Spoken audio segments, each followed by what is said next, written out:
Have you ever wondered if God is really close or just far away and silent? People don't always say it out loud, but deep down inside, they're saying, I know about God, but do I actually know him? And that's the gap between information and intimacy. The Bible does not just explain God. The Bible introduces him to you. It introduces him to me. It introduces him to us. And we've been talking about the last few videos have been about the Gospels, Matthew, Mark, and Luke. And today I'm finishing up the Gospels and talking about the book of John. And so we've talked about how Matthew shows us Jesus as king. We talked about how Mark shows us as Jesus as servant. And Luke shows us Jesus as savior for all. Well, in the book of John, John shows us Jesus as God, the God that's close, personable, and knowable. I'll be honest. When I think about this, I think about how much I care about truth, how much I care about the facts, how much I care about, what's written and what's factual and what's true. But I also care about connection. And I feel uncomfortable when faith turns into facts without feelings. It just makes me feel uncomfortable when you focus so much on the facts that you forget about what it should feel like. And yes, I want clarity, but I crave closeness. And that tension is exactly why the book of John feels so different. And I'm talking about this because many of us grew up knowing stories about God. If you've been in church, some of us have been in church all our life, and we know about church and we know about God. But a lot of us, if we're honest, we never feel that we're known by God, that we actually know him. And see, knowing about him and knowing him is two different things, because you can be in church all your life and we know rules, we know routines and rituals, we know religion, but do we really know God? And so a lot of people are asking, is it just that he's close to them and not me? Like, what's up? And so the book of John answers that question. And before we find answers to that question, let's get an overview of the book of John. The book of John is written by John the Apostle. And he's often called the disciple whom Jesus loved. That alone tells us something about the tone of this particular gospel. You see, John doesn't just write this gospel as a reporter reporting the facts to us. He's writing as a witness, like like someone who is there with Jesus. And this is personal. And so he was a witness. He was a witness to all the things that Jesus did. He was a witness to the life and the ministry of Jesus. Everything that Jesus did, he was a witness to it. That's why it tells us in John 20 and 30, it says that the disciples saw Jesus do many other miraculous signs in addition to the ones that were recorded in this book. And so he's saying that Jesus did so much stuff that we can't even contain it all in this book. And so there's many more stuff that you never heard of, but we couldn't put it all in this book. And so he says that the selected stories in this book were shown to you on purpose. And we'll talk about what that purpose is later on. And so think of it like John is like a close friend introducing you to another close friend, someone that they deeply love. And he's not just listing the credentials of this person. He's saying, you need to meet him. You need to meet him. And so the gospel is less about what Jesus did, even though he did a lot. It's less about what he did, and it's more about who Jesus is, because it's showing us he did all these miraculous signs. He did all these miraculous things. Yes, it's showing us what he did, but the purpose of him doing it is more about to show us who he is. And so this book is structured in a way that's simple, but it's powerful. And so the book is structured in a couple of different ways. Chapters 1 through 12 are what's known as the book of signs, right? John records signs and miracles. He records 7 miracles between chapters 1 and 12, each pointing to Jesus' identity. He shows us how Jesus turned water into wine, how he opened blinded eyes, how he raised the dead, and now dead men are walking. So these are not just signs. These are not just magic tricks. These are reveals. It's revealing to us who Jesus is. And then chapters 13 through 17 are what we call the book of love. And this is where Jesus slows down. He talks to us. He prays for us and with us. He prepares his friends. And this section feels intimate. It's like the final words before a goodbye. It's just really, really intimate. And he's preparing them. What is he preparing them for? Well, he's preparing them for the next section of the book, chapters 18 through 21, for the death and the resurrection. He's preparing them for that. He's preparing them about that he's going to go to the cross. Now, but as we know, the cross is not defeat. It's victory. Jesus got a victory on the cross. And the victory was the resurrection. And the resurrection is not just proof of power alone. It's proof of a promise kept. The promise that God made to us, that he was going to send someone, his son, to die for us so that we can be saved. Now, the book of John has a couple themes. The first theme is Jesus is God in the flesh.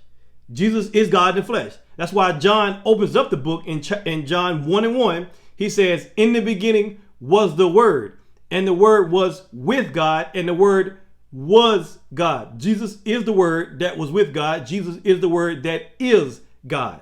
You see, that's a perspective shift right there. Jesus is not just from God. He is God. He's not just God's son. He is God. Theme number 2 is belief leads to life. Belief leads to life. John uses the word believe nearly 100 times in this book. The word believe, not behave, not achieve, but believe. And we know that belief shapes behavior. And then the third theme is relationship over religion. John shows the conversations that Jesus is having, not just him giving commands, but the conversation. It shows the encounters, not just checklists. Jesus invites people into connection. So it shows all of that. And so that's kind of an overview of the book of John. Now, the book of John can be boiled all the way down to the one most important verse, I believe, in John. Now, I already told you what he said in John 20 and 30, where he says, the disciples saw Jesus do many other miraculous signs in addition to the ones that were recorded in the book. And the most important verse is the next verse. The next verse, John 20 and 31, where it says, he's already said that Jesus did all these signs that are not written in the book. And then, but John 20 and 31 said, but these are the signs.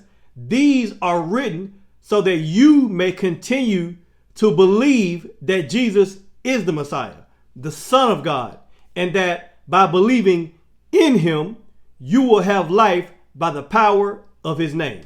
That's the whole, it all boils down to that these things that he told you, that the disciples saw him doing many signs. The disciples saw him doing so many signs that it cannot all be contained in the book of John. But the purpose of it is so that these are written, the ones that we are telling you about are written so that you can continue to believe.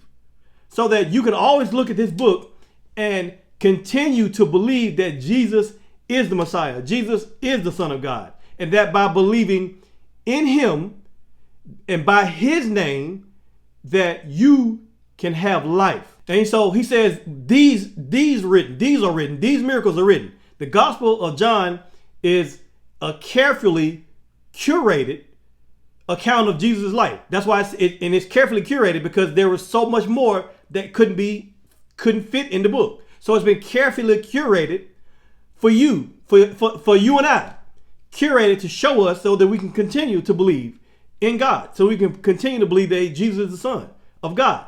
And so the Apostle John selected these specific signs and these teachings of Jesus to convey a theological message. And so there was a lot of intentionality in writing this book, in telling us that the events and the teachings that were recorded and included serve a specific purpose. that the Gospel of John is not just a historical record. It's not just a historical book. It's not just a book that you read like a history book, but it's a theological truth so that we can develop faith. That's why he says so that you can believe, so that you can continue to believe. See, the purpose of John's gospel is evangelistic and it's apologetic, right? It's evangelistic. It's because it's showing us that bringing people into the faith, but it's also apologetic. It's the defending the faith. This because Jesus is the Son of God, so it defends the faith, right? All these signs is showing us that the purpose. And the purpose is to lead you to faith in Jesus. This also reflects the broader mission of the early church at that time. The broader mission of the early church, which was to spread the message of Jesus as the Messiah. And like I said, it uses the word believe over 100 times. And the word believe is central to John's theology in his book. Believe. You must believe. You must believe. Continue to believe. It's emphasizing that you're going to have to trust God and you're going to have to rely on Jesus for salvation because there is no other way. And so it's about continuing to believe. Believe what? Believe that Jesus is the Christ. Christ. The Christ is also in Hebrew the Messiah, meaning they both mean the anointed one. Christ and Messiah means the anointed one. It's a title, and this title connects Jesus as the Old Testament prophecies. It connects Jesus to the Old Testament prophecies about the coming Savior and King. That coming Savior and King that was prophesied in the Old Testament is Jesus.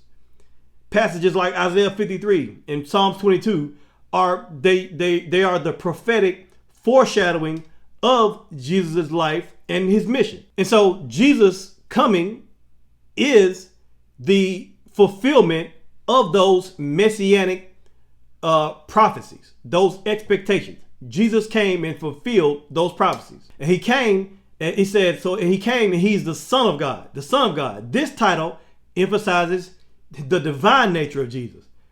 And the divine nature of Jesus is a core tenet in the Christian doctrine, in the Christian faith. It's a core tenet. Jesus is the Son of God. It distinguishes Jesus from other messianic figures by showing us his unique relationship with God as Son of God, right? And so God the Father and God the Son, that unique relationship just blows out of the water of any other little g gods. And so now the reason why this is important, because this Jesus saying that he was the Son of God was controversial in the Jewish context in that time, because in that time there was monotheism. Monotheism is the many gods, and so at that time the Jews and other people had so many other gods. And so when Jesus came, Jesus was saying, I'm the one and true and living God. And so he's telling them, I'm the Son of God, and that by believing in me, that you can have eternal life. But that by believing, you have to believe. See, faith is presented as a means by which individuals can access the benefits of Jesus' work. This reflects the broader New Testament teaching that salvation is by grace through faith. That's why in Ephesians 2:8, it says that God saved you by his grace when you believed. And you can't take credit for it. It is a gift of God. It's a gift from God. Salvation is a gift from God. And so it's by his grace. And so, but then this lets you know that belief in God is not an intellectual agreement. Like, that's why some of the smartest people can't believe in God, because they're trying to do it with their intellect. It's not about your intellect. It's not about trying to intellectually agree that Jesus is the Christ. Jesus is the Son of God. It's not about that. It's about faith. It's about believing. And so belief involves a trust, a commitment to Jesus as Lord and Savior. You have to believe it. You have to believe it by faith. You can't just think about it. You got to believe it by faith. And so he says that by believing, you may have life. You can have life by believing. And let's talk about life, Because life in John's gospel, yes, it often refers to eternal life. But it's also talking about way more than just eternal life. It's talking about way more than just going to heaven when we die. He is also talking about a quality of life that begins now and it continues into eternity. That's why in John 10:10, it talks about Jesus said he came so that we can have life and life more abundantly, life to the fullness, right? And so I like how it says in the New Living Translation. In John 10:10, in the New Living Translation, it says, the thief's purpose is to steal, kill, and destroy. But Jesus said, but my purpose is to give them a rich and satisfying life. See, again, Jesus came so that we can have an abundant life, a rich and a satisfying life now, not just when we get to heaven, but now. And so he says you can have life, abundant life in his name. The name of Jesus represents his authority, his character. You see, in biblical times, a name was more than just a label. A name, it conveyed the essence of a person. And to have life in Jesus' name, it means to experience the salvation and the blessings that come through his person, through the person of Jesus and the work on the cross. That's why in Acts 4:12, it says that salvation is found in no one else, in no other name under heaven given to mankind, which we must be saved. So there's no other name that we must be saved other than the name of Jesus. That's the only way that we can be saved and receive salvation, is by the name of Jesus. And so what does all this teach us? All this teaches us a couple things. It teaches us the purpose of this gospel. John's gospel is written with the express purpose of leading us to faith in Jesus. To faith in Jesus as the Christ, as the Son of God. This also teaches us the power of belief. There's power in believing. And belief in Jesus is not just an intellectual agreement, but it's a transformative trust that results in life, abundant life, eternal life, a rich and a satisfying life. This also teaches us that Jesus is central to everything. Jesus is the focal point of not just the Christian faith, but is the focal point to everything.